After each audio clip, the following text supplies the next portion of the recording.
Hey, salve, salve, galera, tudo beleza? Aqui fala Michel. Galera, você quer trazendo mais para o vosso canal, então, galera. Esta vez aí, né, no canal do ventilador, né, Selim Fan. Aí, Jota, vou estar trazendo aí, galera.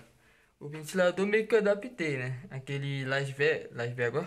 Aquele Ilhéus. Esse aqui eu transformei, por causa desse dois lustrezinho aí. Eu vou chamá-lo aí de Nova York. Porque tem duas lâmpadas aí. Lembrar um pouco das torres gêmeas aí, né? Então, enfim, né? Mas se vocês quiserem que eu bote outro nome, posso botar. Eu vou ligar ele só numa coisa, porque eu tô testando ele junto aqui com o meu coisa. Então vamos lá, vou deixar ele um pouco ligado.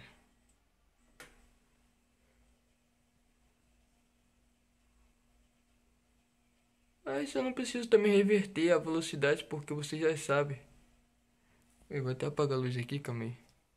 Vai ficar melhor? Isso. Eu instalei no meu corredor, velho. Se pode isso.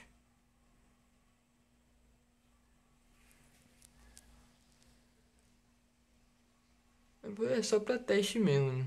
Porque os outros locais já estão instalados.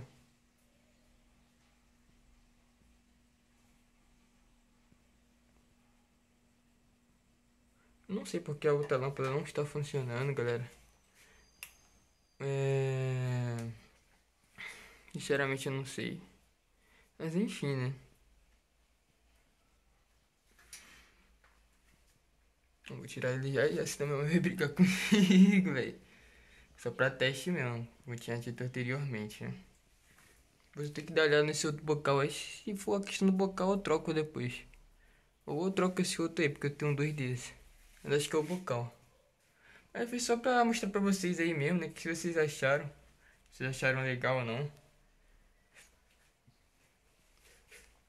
Tá aí, né?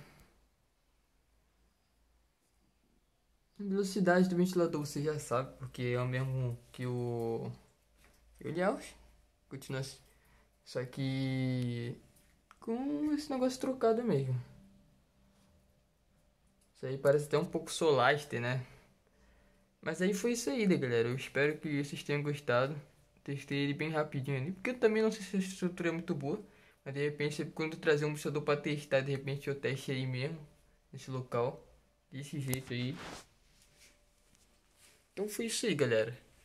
Valeu e até o próximo vídeo.